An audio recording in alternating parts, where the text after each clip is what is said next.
dengan mengucapkan Bismillahirrahmanirrahim ya 2020 acara pelatihan dalam Kecamatan Darussalam yang kita kegiatan yang tahu apa supaya jadi inti ujung tombak di desa nanti bagaimana nanti ke depan.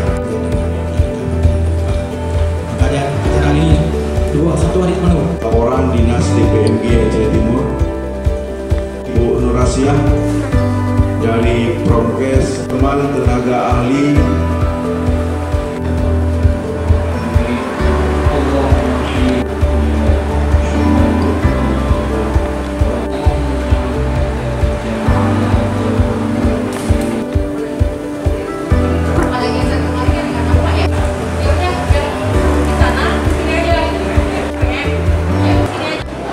Terima kasih.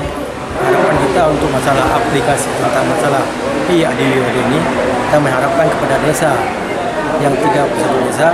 Jadi harapan saya sebagai pimpinan kecamatan supaya pelaksanaan pada acara ini dapat suatu berkah yang lebih teman-teman PLT wilayah dampingan masing-masing ya. Ini bersangkutan dengan masalah kementerian. Yang nanti teman-teman PLT juga nggak tahu. Tidak, memang tidak ada.